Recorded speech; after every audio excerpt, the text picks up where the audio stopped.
Hello प्यारे बच्चों, कैसे हैं आप लोग। उम्मीद करते हैं कि बहुत अच्छे से होंगे और अपने पढ़ाई को एकदम बेहतरीन तरीका से कर रहे होंगे। आज के क्लास में हम लोग बाबू पढ़ने वाले हैं साइंस, यानी कि साइंस के टॉप क्वेश्चंस को आज हम देखने वाले हैं, है कि नहीं। अगर आप 2025 में बोर्ड एग्जाम देने वाले हैं तो इस क्लास को पूरा कीजिए। इस क्लास से आप लोगों को काफी लाभ मिलेगा, है कि नहीं। तो चलिए बाबू, आज की क्लास हम लोग बिना देरी किए हुए क्लास को स्टार्ट करते हैं और सबसे पहला नंबर प्रश्न की तरफ हम लोग बढ़ते हैं। देखिएगा बाबू, सबसे पहला नंबर प्रश्न क्या कह रहा है। सबसे पहला नंबर प्रश्न कह रहा है विद्युत फ्यूज आधारित है। बता दीजिए, कमेंट करके फटाफट से बताइए कि विद्युत फ्यूज आधारित है, किस चीज पर आधारित है विद्युत फ्यूज।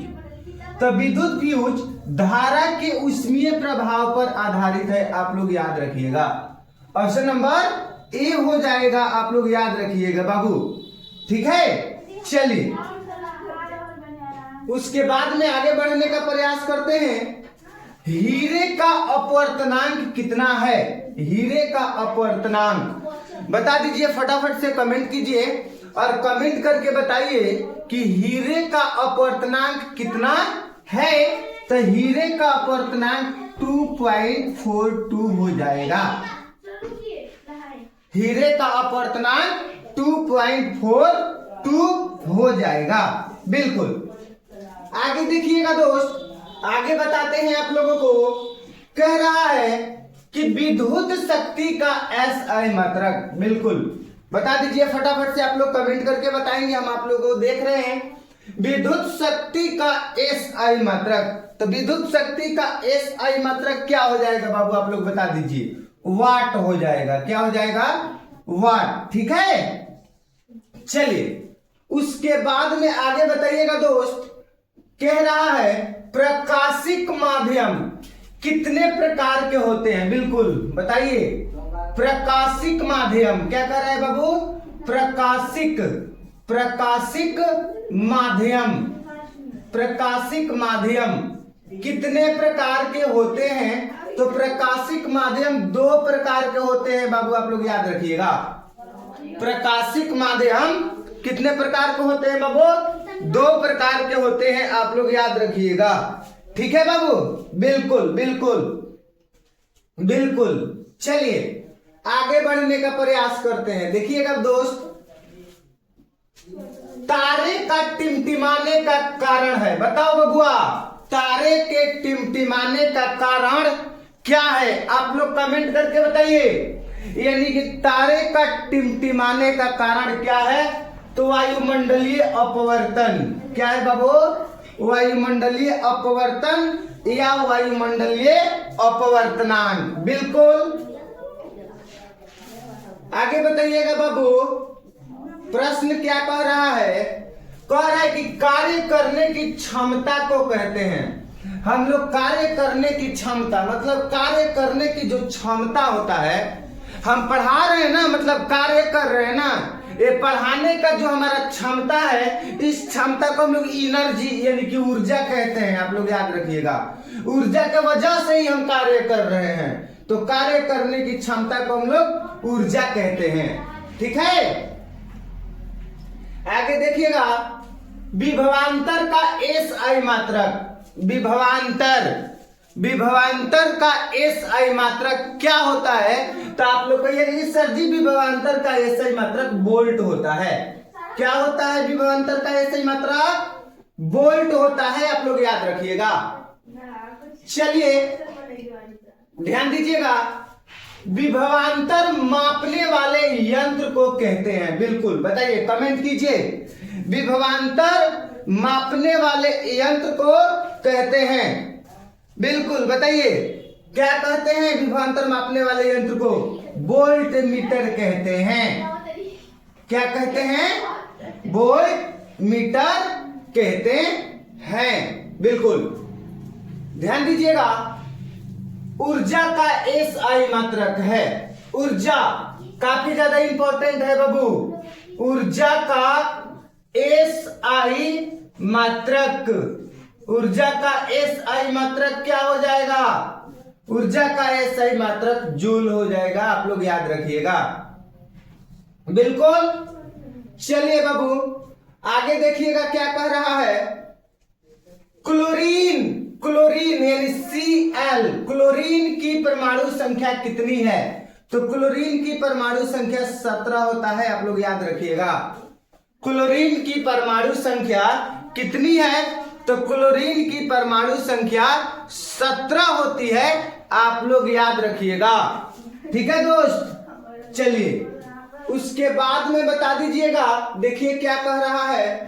कह रहा है कैल्शियम की परमाणु संख्या क्या है? मतलब कैल्शियम की परमाणु संख्या, कैल्शियम की परमाणु संख्या। तो कैल्शियम की परमाणु संख्या बाबू 20 हो जाएगा। आप लोग याद रखिएगा। कैल्शियम की परमाणु संख्या कितना होगा? 20 हो जाएगा। आप लोग याद रखिएगा। एकदम अच्छे तरीका से याद रखिएगा बाबू। आप लोगों के परीक्षा में, आप लोगों के परीक्षा के व्यू से ही इस क्वेश्चन को तैयार किया गया है कि नहीं? आप लोग एक एक प्रश्न को याद कर लीजिएगा, चाहे जिस प्रकार से हो। ठीक है। चलिए बताइएगा। स्त्रियों में लिंग गुणसूत्र होता है। बिल्कुल। अगर हम बात करें स्त्रियों में, क्या चीज में बाबू? स्त्रियों में लिंग गुणसूत्र। कौन सा गुणसूत्र बाबू? लिंग गुण सूत्र। तो स्त्रियों में लिंग गुणसूत्र XX होता है। और पुरुष में अगर बात करें, पुरुष में बात करें तो XY होता है। आप लोग याद रखिएगा। तो स्त्रियों में लिंग गुणसूत्र XX हो जाएगा। आप लोग याद रखिएगा। ठीक है बाबू, याद रखिएगा। चलिए आगे देखिए बाबू। आगे क्या कह रहा है? कह रहा है कि निषेचन क्रिया के पश्चात युग्मनज में क्या बनता है? निषेचन क्रिया के पश्चात युग्मनज में क्या बनता है? तो भ्रूण बनता है। आप लोग याद रखिएगा। क्या बनता है बाबू? भ्रूण बनता है। आप लोग याद रखिएगा। ठीक है। चलिए आगे देखने का प्रयास करते हैं। मनुष्य में प्रमुख उत्सर्जी अंग, यानी कि मनुष्य का जो प्रमुख मतलब कि महत्वपूर्ण उत्सर्जी अंग है वो कौन सा है बाबू? तो वृक्क है। आप लोग याद रखिएगा। मनुष्य में प्रमुख उत्सर्जी अंग वृक्क है। आप लोग याद रखिएगा। ठीक है। काफी ज्यादा इंपॉर्टेंट है, महत्वपूर्ण है। आप लोग याद रखिएगा। चलिए उसके बाद में हम लोग बातचीत करेंगे। काला जर बीमारी किस रोग जनक के कारण होता है? काला जर। आप लोग कमेंट कीजिए, कमेंट कीजिए, कमेंट करके बताइए, कमेंट करके बता दीजिए कि काला जर बीमारी किस रोग जनक के कारण होता है। कमेंट कीजिए, फटाफट से कमेंट कीजिए तो बाबू। बिल्कुल बिल्कुल, लेशमानिया के कारण होता है। किस चीज के कारण होता है बाबू? लेशमानिया के कारण होता है। आप लोग याद रखिएगा, है कि नहीं? याद रखिएगा। बिल्कुल बिल्कुल, बहुत अच्छा। चलिए आगे देखिएगा। निम्न में कौन सा द्विलिंगी है? यानी कि द्विलिंगी। द्विलिंगी, द्विलिंगी कहने का मतलब क्या होता है?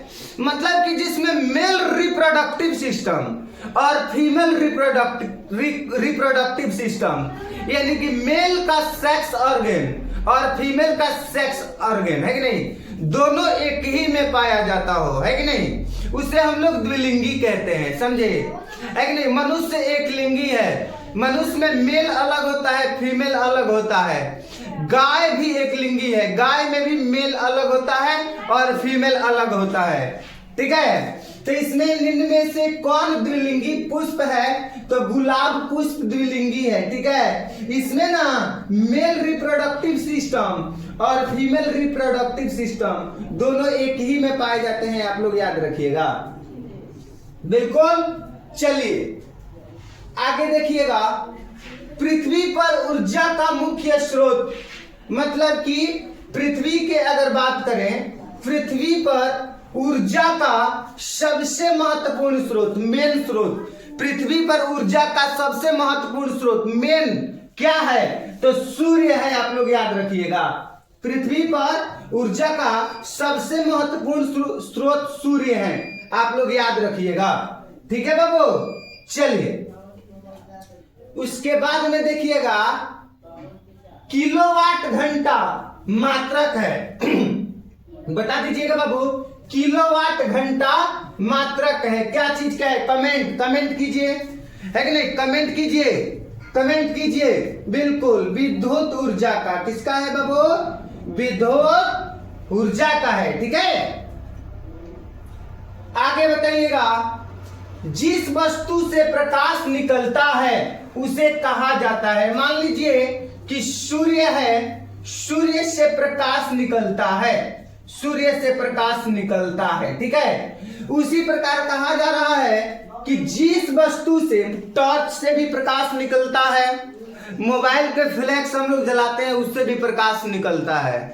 मतलब कि जिस वस्तु से प्रकाश निकलता है उस वस्तु को हम लोग क्या कहते हैं? तो उस वस्तु को हम लोग क्या कहते हैं बाबू? बता दीजिए, क्या कहते हैं? कमेंट करके बताइए, क्या कहते हैं? तो प्रकाश स्रोत कहते हैं। क्या कहते हैं? प्रकाश स्रोत कहते हैं। आप लोग याद रखिएगा। आगे देखिएगा, आकाश का रंग नीला क्यों प्रतीत होता है? जो आकाश का रंग है वो नीला क्यों प्रतीत होता है? तो आप लोग क्या रखना है? प्रकाश प्रकीर्णन के कारण। बिल्कुल, किसके कारण होता है बाबू? प्रकाश प्रकीर्णन के कारण होता है। आप लोग याद रखिएगा, बिल्कुल। हाई देखा बबुआ, हाई प्रश्न के उत्तर तनी बताइए, विद्युत चुंबकीय प्रेरण की खोज किसने की? यहाँ पे थोड़ा गलत हुआ है। विद्युत चुंबकीय प्रेरण की खोज फैराडे ने किए थे। आप लोग याद रखिएगा, है कि नहीं? याद रखिएगा, बिल्कुल बाबू, बिल्कुल। चलिए उसके बाद में आप लोग कमेंट करके बताएंगे। बिल्कुल, है कि नहीं? चलिए आगे बढ़ने का प्रयास करते हैं। देखिएगा ध्यान से, क्या कह रहा है? सिल्वर क्लोराइड, यानी कि सिल्वर क्लोराइड का रंग होता है। बता दीजिए, सिल्वर क्लोराइड का रंग श्वेत होता है। आप लोग याद रखिएगा, सिल्वर क्लोराइड का रंग श्वेत होता है। आप लोग याद रखिएगा दोस्त। चलिए आगे बताइएगा बाबू, कह रहा है हमारे शरीर में पीएच कितने परास के बीच कार्य करता है? यानी कि कितने परास के बीच कार्य करता है। तो मेरे दोस्त, मेरे भाई, हमारे शरीर में पीएच कितने परास के बीच कार्य करता है? तो आप लोग याद रखिएगा, 7.0 से 7.78 परास के बीच में हमारे शरीर में क्या होता है? पीएच कार्य करता है। चलिए उसके बाद में आगे बढ़ने का प्रयास करते हैं। ऑक्सीजन की परमाणु संख्या है, ऑक्सीजन की परमाणु संख्या 8 होती है। ऑक्सीजन की परमाणु संख्या 8 होती है। आप लोग याद रखिएगा। उसके बाद में देखिए दोस्त, नर युग्मक तथा मादा युग्मक के संयोजन से बनता है। नर युग्मक यानी कि नर युग्मक, है कि नहीं? नर के युग्मक और मादा के युग्मक, ध्यान दीजिएगा दोस्त, मादा के युग्मक के संयोजन से बनता है। तो क्या बनता है दोस्त? तो जाइगोट बनता है। क्या बनता है? जाइगोट। क्या बनता है? जाइगोट बनता है। बिल्कुल। चलिए आगे देखिएगा, निम्नलिखित में से कौन एक लिंगी पादप का उदाहरण है? बिल्कुल, निम्नलिखित में से कौन एक लिंगी पादप का उदाहरण है, तो पपीता आपका बाबू एक लिंगी पादप होगा। एक लिंगी पादप के मतलब क्या होता है? एक लिंगी पादप के मतलब क्या होता है? एक लिंगी पादप का मतलब ये होता है कि उसमें नर का सेक्स ऑर्गन एवं मादा का सेक्स ऑर्गन, यानी कि नर का रिप्रोडक्टिव सिस्टम और मादा का रिप्रोडक्टिव सिस्टम अलग अलग हो, है कि नहीं? तो ये हमारा क्या हो जाएगा? पपीता एक लिंगी पादप है, बिल्कुल। उसके बाद में देखिएगा, डेंगू उत्पन्न करने वाले मच्छर किस तरह के जल में उत्पन्न होते हैं? बिल्कुल दोस्त, कह रहा है कि जो मच्छर डेंगू का उत्पन्न करते हैं वे मच्छर किस तरह के जल में रहते हैं? तो स्वच्छ जल में रहते हैं, यानी कि साफ जल में रहते हैं, बिल्कुल। उसके बाद में देखिएगा, शुक्राणु का निर्माण होता है। शुक्राणु का निर्माण होता है, बता दीजिए फटाफट से बाबू, फटाफट से कमेंट करके बता दीजिएगा दोस्त कि शुक्राणु का निर्माण वृषण में होता है। किस में होता है? वृषण में होता है। आगे देखेंगे, मछली के हृदय में कोष्ठों की संख्या होती है। बिल्कुल बिल्कुल दोस्त, बताइएगा आप लोग कि मछली के हृदय में कोष्ठों की संख्या 2 होती है, बिल्कुल। आगे देखने का प्रयास करते हैं दोस्त, आप लोग देखिएगा, निम्नलिखित में से कौन मनुष्य का एक उत्सर्जी अंग नहीं है? मतलब कि इनमें से कौन मनुष्य का उत्सर्जी अंग नहीं है? तो सबसे पहले देखिए बाबू, उत्सर्जी अंग की अगर हम बात करें, उत्सर्जी अंग का अगर हम बात करें, तो वैसा अंग, मतलब कि वैसा अंग जो हमारे शरीर से, जो हमारे शरीर से गंदे पदार्थ को बाहर निकालने का कार्य करता है, बाहर निकालने का कार्य करता है, उसे क्या कहते हैं? उत्सर्जी अंग कहते हैं, उत्सर्जी अंग कहते हैं, याद रखिएगा। तो हमारे शरीर से गंदे पदार्थ को बाहर निकालने का जो कार्य करता है उसे उत्सर्जी अंग कहते हैं। तो इसका उत्तर क्या हो जाएगा बाबू? अग्नाशय उत्सर्जी अंग नहीं है। तो मिलते हैं अगले क्लास में, तब तक सभी प्यारे बच्चों को नमस्कार, जय हिंद।